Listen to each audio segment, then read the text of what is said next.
सब पढ़ते रहो भाई, राजस्थान वाले भी पढ़ सकते हैं, सब पढ़ सकते हैं, कोई भी पढ़ ले, कोई दिक्कत कोई समस्या वाली बात नहीं है, कोई भी पढ़ सकता है। आंसर करो।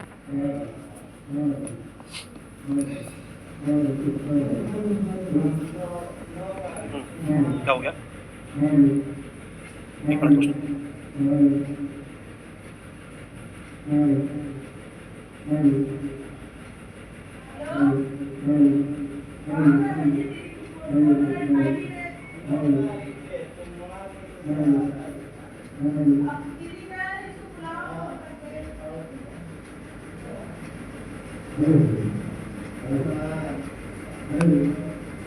मुझे लगा भाई सब क्लास में कनेक्शन चला गया, मुझे लगा क्लास में कनेक्शन चला गया, घबराहट हो जाती है भाई साहब, इतनी इंपॉर्टेंट क्लास, ऐसा डेली नहीं होता। तो देखो अपराध की परिभाषा कहां पर है, अपराध की परिभाषा यहां पर दी गई है, और उधर कहां पर आ गया आपका, उधर आपका आ गया 2-1 में। अगर आप यहां पर 25 में देखने का प्रयास करोगे तो 25 में आ जाता है लोप। लोप का मतलब क्या होता है? लोप का मतलब होता है गायब होना, लोप का मतलब होता है गायब होना या किसी कार्य को ना करना। भाई साहब मोस्ट मोस्ट मोस्ट इंपॉर्टेंट है 2:28 में लोक सेवक की परिभाषा है, और भूले ना भटके चीजें देखने को मिल सकती हैं। यहां पर यह है पब्लिक सर्वेंट। कौन है? पब्लिक सर्वेंट की परिभाषा है, पब्लिक सर्वेंट की, पब्लिक सर्वेंट की आपकी परिभाषा है। सेक्शन 2:30 में क्या है, मेरे साथ रिवाइज करते चलिए क्योंकि ये जरूरी है। और 2:30 में आपका क्या वर्णित किया गया है? 2:30 में है आपका स्पेशल लॉ, विशेष विधि के बारे में यहां पर बात की गई है, स्पेशल लॉ के बारे में यहां पर बात की गई है, स्पेशल लॉ। तो यहां पर उत्तर क्या आ जाएगा हमारा? एक आ जाएगा। द नेक्स्ट क्वेश्चन इज, भारतीय दंड संहिता की धारा 30 में जिसका वर्णन था और जो भारतीय न्याय संहिता की धारा 2:31 में वर्णित है वह क्या है? वसीयत है, मूल्यवान प्रतिभूति है, महिला है या सदोष अभिलाभ है? बताइए दोस्तों, बताइए दोस्तों।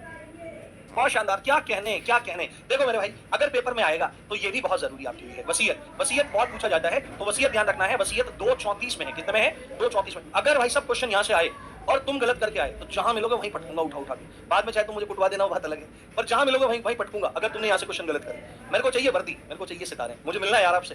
1.5 साल 2 साल से मैं आपको पढ़ा रहा हूं, मैं तो देखना चाहता हूं मेरे बच्चे कौन कौन से हैं। उसके बाद अगर हम बात करें 2:31 में क्या है? 2:31 में है मूल्यवान प्रतिभूति, यानी कि मूल्यवान प्रतिभूति ये वर्ड हमारा यूज होता है दहेज की परिभाषा में भी। कहां पर? दहेज की परिभाषा में भी ये आपका यूज होता है, और वहां पर इसको क्या कहा जाता है? एक ऐसा लीगल डॉक्यूमेंट, एक ऐसा डॉक्यूमेंट जो किसी भी तरह के लीगल राइट्स को ऑन करता है। महिला के बारे में अगर हम बात करें तो महिला की परिभाषा 2:35 में आती है। महिला का मतलब है किसी भी आयु की नारी, है ना, किसी भी आयु की नारी, किसी भी एज की नारी, किसी भी आयु की नारी से इसका तात्पर्य है। और सदोष अभिलाभ अगर आप देखने का प्रयास करो तो सदोष अभिलाभ 2:36 में है। किसमें है? 2:36 में। लगे हाथ एक काम और लिख देते हैं यहीं पर, सदोष अभिलाभ है, उसके बाद सदोष हानि भी लिख देते हैं यहीं पर। तो सदोष हानि जो है, रॉन्गफुल लॉस जो है, ये आपका 2:37 में बताया गया है। तो यहां पर उत्तर क्या हो जाएगा? यहां पर उत्तर हो जाएगा मूल्यवान प्रतिभूति 2:31। अगला प्रश्न, भारतीय न्याय संहिता की धारा 3:5 में किसको परिभाषित किया गया है? दंड को, सामान्य आशय को, साधारण अपवादों को, या इनमें से कोई नहीं?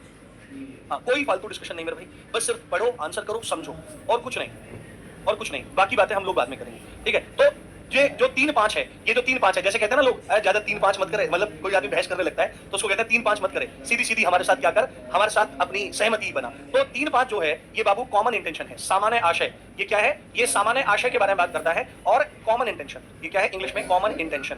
कॉमन इंटेंशन बहुत ही जरूरी है। अगर इसको देखा जाए तो ये आईपीसी के सेक्शन 34 में आता था, और ऐसा नहीं हुआ है कि अब यूपीएसआई का पेपर हुआ हो और ये ना पूछा गया हो। तो यहाँ पर ये सामान्य आशय है, ठीक है? चलिए, बाकी चीजें दंड और साधारण अपवाद सब आगे आएगा, तो हम समय व्यर्थ नहीं करेंगे, क्योंकि जिसकी एक्सप्लेनेशन आगे होगी डबल एक्सप्लेनेशन करने की कोई जरूरत नहीं। नेक्स्ट क्वेश्चन, दंड के कितने प्रकारों का वर्णन बीएनएस में किया गया है? 4, 5, 6 या 1? बताइए। हाँ, थोड़ा धुंधला दिखाई दे रहा है, एक मिनट रुको, एक मिनट रुको, एक मिनट रुको दोस्तों, मैं देखने का प्रयास करता हूँ।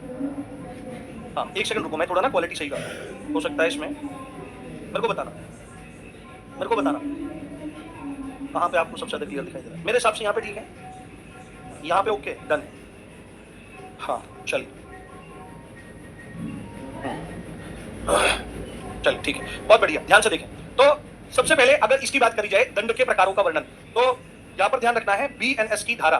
बीएनएस की धारा कौन सी में? बीएनएस की धारा 4 में दंड के प्रकारों का वर्णन है। क्या है? दंड के प्रकार, दंड के प्रकार हैं। और आपको स्पष्ट रूप से बोलना है कि दंड के 6 प्रकारों का वर्णन वहां पर किया गया है। कितने? 6 प्रकार के। तो 6 के 6 का नाम लिख लेते हैं। पहला होता है किसी भी अपराधी को मृत्युदंड दिया जा सकता है। दूसरी बात है किसी भी व्यक्ति को क्या किया जा सकता है? आजीवन कारावास दिया जा सकता है। क्या दिया जा सकता है? आजीवन कारावास किसी भी व्यक्ति को दिया जा सकता है, आजीवन कारावास। तीसरा पॉइंट इसमें आ जाएगा, किसी भी व्यक्ति को कारावास दिया जा सकता है, जेल की सजा सुनाई जा सकती है, आजीवन कारावास नहीं। और कारावास कैसा हो सकता है? कारावास सादा भी हो सकता है, सिंपल, और रिगरस भी हो सकता है, कठोर भी हो सकता है। उसके बाद 5वें नंबर पर हमारा, 4थे नंबर पर हमारा आ जाता है जुर्माना। चौथे नंबर पर क्या आ जाता है बाबूजी? जुर्माना। 5वें नंबर पर हमारा आ जाता है संपत्ति जब्त करना। क्या है? संपत्ति जब्त, संपत्ति जब्त करना, या कुर्की इसी में आ जाता है, कुर्की आ जाता है। और उसके बाद 7वां यहां पर लिख रहा हूं और वो बहुत ज्यादा आपका इंपॉर्टेंट है, वो है सामुदायिक सेवा। ये आपके लिए सबसे जरूरी है क्योंकि ये नया प्रकार जोड़ा गया है, सामुदायिक सेवा। सामुदायिक सेवा, कम्युनिटी सर्विस, ये न्यूली एडिड है। ये क्या है? ये दंड का प्रकार न्यू है।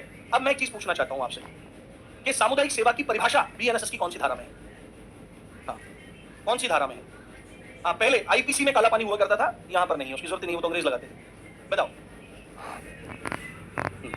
वेरी गुड, वेरी गुड, शाबाश। इसकी जो परिभाषा है सामुदायिक सेवा की परिभाषा, वो बीएनएसएस की धारा 23 में वर्णित है, ये ध्यान रखना आपको। तो यहां पर उत्तर क्या आ जाएगा? यहां पर उत्तर आ जाएगा सी। सामुदायिक सेवा नया है, इसलिए काफी इंपॉर्टेंट हो सकता है। अगला, यदि अपराध केवल जुर्माने से दंडनीय है और जुर्माना 5,000 रुपए से कम है तो जेल होगी। 2 महीने से अधिक नहीं, 4 महीने से अधिक नहीं, 1 साल से अधिक नहीं, या इनमें से कोई नहीं। बताइए, उस पर ध्यान मत दो। वो यहाँ पर ये थोड़ा सा यहाँ पे लाइट का रिफ्लेक्शन है। उसको यूपीएसआई इतनी रिगरस क्लासेस चल रही थी लगातार कि स्टूडियो सही कराने का टाइम ही नहीं मिला। पर ऐसा नहीं है कि आप देख नहीं सकते, कर नहीं सकते। तो आपको पता होना चाहिए, आपको एक चीज पता होनी चाहिए कि धारा 8 जो है ना, धारा 8 जो है, धारा 8 ये जुर्माने में व्यतिक्रम से संबंधित है। इससे जुर्माने में डिफॉल्ट, अगर कोई क्या करता है, जुर्माना नहीं देता है, तो आपको मैंने एक बात बताई थी, एक चीज समझाई थी कि यदि कोई क्या चीज है, अपराध कारावास और जुर्माने दोनों से दंडनीय है और ऐसे में जुर्माना नहीं चुकाता, तो जुर्माने के एवज में मूल कारावास की कितनी सजा उसको दी जा सकती है? आंसर करो, कितनी सजा उसको दी जा सकती है? कितनी सजा? जुर्माना नहीं देता, जेल भी है और जुर्माना भी है, जुर्माना नहीं देता, तो कितनी सजा उस व्यक्ति को मिल सकती है मूल कारावास की? यस, 1/4। तो अगर ऐसा करता है, ये सेक्शन 8(3) में बताया गया है। और सेक्शन 8(5) में ध्यान से देखना, सेक्शन 8(5) में अगर कोई अपराध ऐसा है जो केवल जुर्माने से दंडनीय है, किससे? केवल जुर्माने से दंडनीय है, और वहां पर अगर कोई व्यक्ति डिफॉल्ट करता है तो उसको जेल होगी। अगर मामला 5,000 तक का है, कहां तक का? अगर मामला 5,000 तक का है तो मैक्सिमम 2 माह तक उस व्यक्ति को जेल हो सकती है, 5,000 तक के मामले में। अगर मामला कैसा है? अगर मामला 10,000 तक का है ना, 10,000 से कम तक लिख लो या से कम लिख लो, ठीक है, 10,000 तक का है, 10,000 तक का है, तो ये होगा मैक्सिमम 4 माह, ठीक है, मैक्सिमम 4 माह। या अगर अदर में जाता है, अन्य है तो मैक्सिमम 1 साल जाएगा, मैक्सिमम 1 साल। तो मैक्सिमम 2 महीने, 4 महीने, 1 साल कहो, यही चीज वहां पर लिखी गई है, 2 माह से अधिक नहीं, यानी कि मैक्सिमम। तो ये बोल रहा है कि 5,000 से कम का मामला है या 5,000 तक का मामला है, तो भाई साहब 2 महीने से अधिक की जेल उसको नहीं होगी उसके एवज में। स्पीड बढ़ाओ, स्पीड चल रही है भाई, इससे ज्यादा स्पीड बढ़ेगी तो कैसे काम चलेगा? भारतीय न्याय संहिता की कौन सी धारा एकांत परिरोध